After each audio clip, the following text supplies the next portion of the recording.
जय श्री श्याम आर्य के सहारे की जय। भक्तों, जिसने भी कलयुग के अंदर बाबा श्याम की पूजा की है, बाबा श्याम ने उसके सारे दुखों का नाश किया है। ऐसी एक सत्य कहानी सभी श्याम भक्तों के लिए हम फिर से लेकर आए हैं। श्याम भक्तों, इस चैनल पर बाबा श्याम की सत्य कहानी, बाबा श्याम से जुड़े हुए उपाय हम करते हैं। बाबा श्याम की कृपा से हमारे जीवन में जितना भी दुख क्यों न है, वह सब कुछ समाप्त हो जाता है। इस कलयुग के अंदर जो भी सच्चे मन से बाबा श्याम की शरण में जाता है, बाबा श्याम के दरबार में जाता है, बाबा श्याम की कृपा से उसकी किस्मत में चाहे कितना भी बड़ा दुख क्यों न है, वह सब कुछ दूर हो जाता है। और आज की कहानी सच्ची भक्ति का बीता जाता चमत्कार है, अनुभव है। उसे दुखी हो जाता है, फिर उस मनुष्य को जो कोई भी बोलता है कि तुम इस भगवान की पूजा करो, तुम्हारे दुख दूर हो जाएंगे।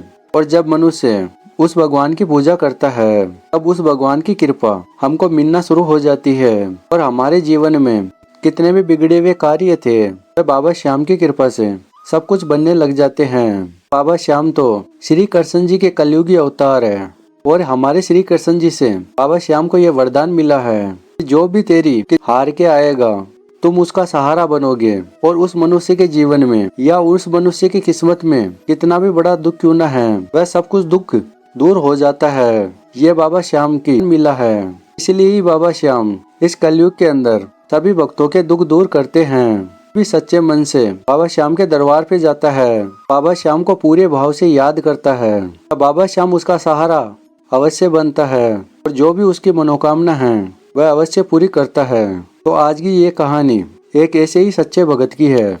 तो श्याम भक्तों, कहानी में आगे बढ़ने से पहले बाबा श्याम पर विश्वास करते हो कि हमारे जो भी दुख है वह बाबा श्याम दूर कर देंगे, और बाबा श्याम से आप प्यार करते हो, तब इस बाबा श्याम की महिमा को पूरा अवश्य देखना और लाइक अवश्य कर देना। तो आइए श्याम भक्तों, चलते हैं बाबा श्याम की महिमा की तरफ। तो आज की जो सत्य कहानी है, राजस्थान में रहने वाले रमेश जी की है।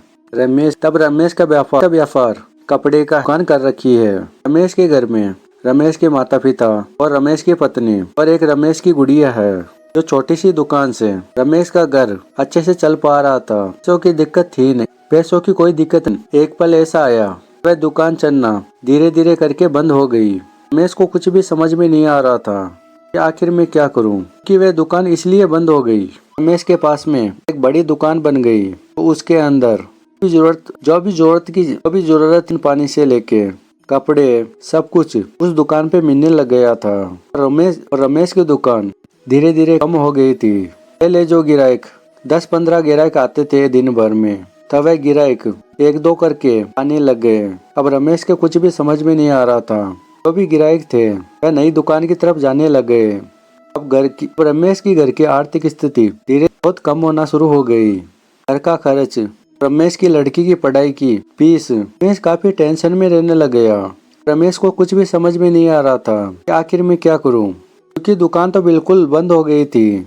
रमेश को घर का खर्च चलाने के लिए बैंक से लोन लेना पड़ा कि चलो इस महीने नहीं चल पा रही है, दुकान पड़ेगी। लेकिन ऐसा नहीं हो पा रहा था। और थोड़ा थोड़ा कर्ज इतना बड़ा हो गया, उसे चुका नहीं पा रहा था रमेश को समझ भी था। रमेश के सर पे 5 लाख का कर्ज हो गया था। बैंक से नोटिस आना शुरू हो गए थे, क्योंकि वह किस्त टाइम पे नहीं भर पा रहा था। समझ में नहीं आ रहा था। बैंक वालों ने कहा कि अगर आप किस्त टाइम पे नहीं भरोगे, तब हम मकान भी खाली करवा देंगे। रमेश की आंखों में आंसू आने लग गए, और रमेश की पत्नी भी रोने लग गई थी। ये बात, जीवन में इतना दुख है, ऊपर से हमारा घर भी जा रहा है। तब रमेश ने कहा कि तुम चिंता मत करो, सब कुछ ठीक हो जाएगा। इसने जैसे तैसे करके अपनी पत्नी को बोल दिया, पर इस बात का पता था रमेश को कि ये पैसे कमाने का। बस वह तो अपनी पत्नी को बोल चुका था। जब एक रात रमेश काफी ज्यादा परेशान हो गया था, रमेश को अपने ही घर में घुटन होने लग गई थी। तब रमेश घर से बाहर निकलकर सड़क पे चलने लग गया, तो वहाँ पर ही बाबा श्याम का मंदिर था। अब रमेश की नजर मंदिर की तरफ गई। मंदिर के सामने लिखा था कि हारे का सहारा बाबा श्याम हमारा। रमेश ने देखकर बाबा श्याम को कहा कि हे बाबा श्याम, आप तो हारे के सहारा हो। मैं हार चुका हूँ, अब आपके सिवा मेरा कोई नहीं है। रमेश ने कहा कि मैं अपने माता पिता को और अपनी पत्नी को और अपनी बच्ची को खाना भी अच्छे से नहीं खिला पा रहा हूँ। हे बाबा श्याम, आप सहारा बनो और इस मेरी डूबती हुई नैया को पार लगाओ बाबा श्याम। अब तो आप ही का सहारा है। बाबा रमेश मन ही मन बाबा श्याम को प्रार्थना करने लग गया। बाबा श्याम को रात के समय बाहर ही बैठ के बाबा श्याम को सच्चे मन से अरदास लगाने लग गया। सच्चे मन से हमारे बाबा श्याम को याद करता है जो भी मनुष्य, तब बाबा श्याम उसकी मदद करने के लिए अवश्य आता है। चाहे फिर वह किसी न किसी रूप में अपने भक्त की मदद करता है। बाबा श्याम अपने भक्त को रोते हुए कभी नहीं देख सकता है और वह अपने भक्त का सहारा बनता है। ऐसा ही हुआ। रमेश रोए जा रहा था और बाबा श्याम से अरदास लगा रहा था। तब एक पीछे से बूढ़े व्यक्ति ने आवाज दिया कि क्या हुआ बेटा, क्या बात है तुम हो, कि क्या हुआ बेटा, क्या बात। रमेश ने कहा कि मैं आपको क्या बात बताऊं, मेरा समय इतना खराब चल रहा है, मेरा सहारा कोई नहीं है। तब उस बूढ़े व्यक्ति ने कहा कि तुम किसकी चौखट पे खड़े हो, तुमको पता नहीं है, तुम हारे के सहारे की चौखट पे खड़े हो। ये बाबा श्याम है जो तुम्हारा अवश्य सहारा बनेगा। जो भी मनुष्य बाबा श्याम की चौखट पे चल, फिर उस मनुष्य को हार का सामना कभी नहीं करना पड़ना। फिर भी उस मनुष्य को हार का सामना और बाबा श्याम पर विश्वास रखो और तुम बाबा श्याम की सुबह शाम पूजा करना शुरू कर दो।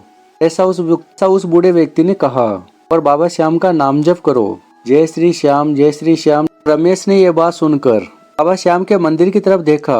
बाबा श्याम को प्रणाम करके वापस पलट के देखा, वहाँ पर वह बूढ़ा व्यक्ति था भी नहीं।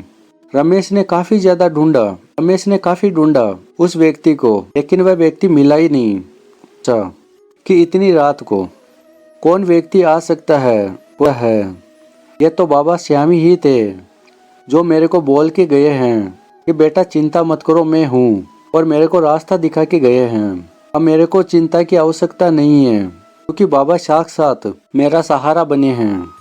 मैं खुशी खुशी अपनी घर की ओर चला गया और अगले दिन सुबह उठकर मार्केट जाकर बाबा श्याम की प्रतिमा लेकर आया। फिर उस प्रतिमा को बाबा श्याम के मंदिर में ले, जहाँ पर बाबा श्याम की मूर्ति लगी हुई थी, उस प्रतिमा को सामने रखा और बाबा श्याम को कहा कि हे बाबा श्याम, आज मैं आपकी प्रतिमा अपने घर में विराजमान कर रहा हूँ, आप मेरा सहारा बनना बाबा श्याम। और फिर उस प्रतिमा को घर पर लेकर आ गया और रमेश श्याम की पूजा करना शुरू कर दिया। बाबा श्याम का नाम जप करता था। बाबा श्याम केस पर ऐसी हुई कि एक हफ्ते बाद रमेश के पास में फोन आता है। पुराना ग्राहक था, पहले कपड़े का व्यापार करता, रमेश उसमें पैसा भी मांगता था। और जब रमेश फोन व्यापारी को तब एक कपड़े का व्यापारी रमेश का फोन उठा भी नहीं पाता था। रमेश का फोन उठाता भी नहीं था। कृपा से उसका फोन, रमेश मुझे कपड़े का व्यापार करना है तुम्हारे साथ में, क्या तुम मेरे साथ में कपड़े का व्यापार करोगे। तब रमेश ने कहा कि पहले भी मेरे पैसे बहुत बकाया है, आप में मैं पैसे मांग रहा हूँ, फिर बताओ मैं कैसे व्यापार करूँ।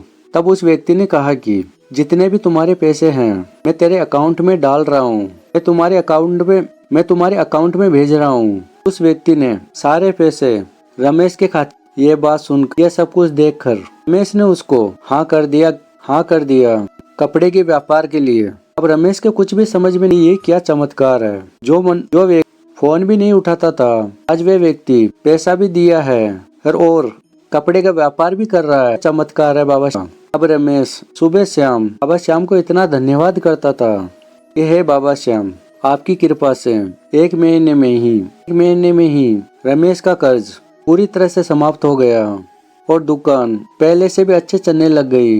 इसने ऐसा कभी सोचा भी नहीं था कि क्या ऐसा कभी होगा, मेरी दुकान फिर से चलने लग जाएगी। श्याम भक्तों, हम जब बाबा करते हैं तो हम सोचते भी नहीं है कि ये कार्य हो पाएगा क्या, वह भी बाबा श्याम की कृपा से पल भर में ही हो जाता है। बाबा श्याम के सामने कोई भी काम मुमकिन ही होता है, पर हमको श्याम पे विश्वास की आवश्यकता है। बाबा श्याम की करेंगे। बाबा श्याम हमारे लिए किसी न किसी रूप में आकर हमारा सहारा बनेगा। बाबा श्याम के दर पे देर लग सकती है, तो मनुष्य के जीवन में चमत्कार होता है और ये बात बिल्कुल सत्य है। कलयुग के अंदर बाबा श्याम जागृत देव है जो मनुष्य की पूजा पाठ से बहुत ही जल्द प्रसन्न हो जाते हैं और मनुष्य को मनचाहा वर देते हैं। तो श्याम भक्तों, आज हमने सुनाया रमेश की सत्य कहानी। यदि बाबा श्याम की महिमा आपको पसंद आई है तब इसे बाबा श्याम के लिए लाइक अवश्य कर देना। और अगर आप नए आए हो इस चैनल पे तो इस चैनल को सब्सक्राइब करके और भी श्याम भक्तों के साथ में इस बाबा, ताकि उनका विश्वास भी बाबा श्याम पे कई गुना बने और वह भी अपने दुखों से छुटकारा पा सके। श्याम भक्तों, मिलते हैं अगली वीडियो में। बाबा श्याम की कृपा आपके ऊपर और आपके परिवार के ऊपर हमेशा के लिए बने रहे। जय श्री श्याम, हारे के सहारे की जय, लक दातार की जय, श्याम प्यारे की जय।